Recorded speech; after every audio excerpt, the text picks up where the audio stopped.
So what is artificial intelligence, and what are different?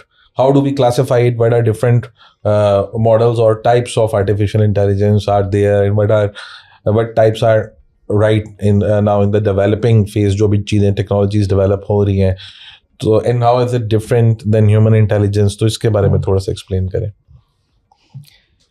So basically AI को अगर simple words में define करें, एक आप मशीन समझ लीजिए.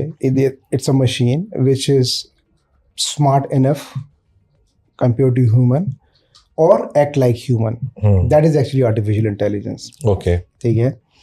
और उसमें फिर हमने बहुत सारी चीज़ें अभी होते हुए भी देख रहे हो, पिछले 10-15 सालों से हमें नज़र भी आ रही हैं.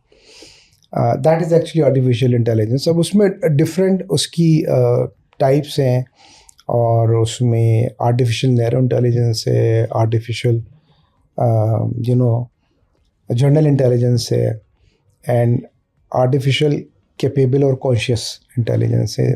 Mainly these are the threes. अब जिसको मैं आर्टिफिशियल कैपेबल इंटेलिजेंस कह रहा हूँ, उसको लोग आर्टिफिशियल सुपर इंटेलिजेंस भी कहते हैं. वाह.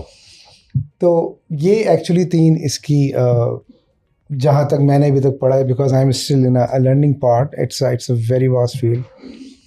तो ये मेनली तीन फील्ड्स हैं जो हमें नज़र आती हैं, और ये तीन फील्ड्स जो है वो जिन पे पिछले 70-80 सालों से काम चल रहा है. 1950s से अगर आप देखेंगे, जब से scientist and the people, researchers, experts are using it, starting from Alan Turing to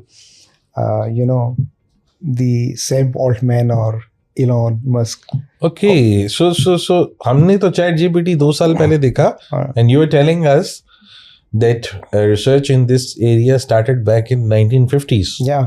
Wow, that's so for the first time, Alan Turing break the code of the German, you can say, machine signals. Called an Enigma via his machine. So they'll be able to,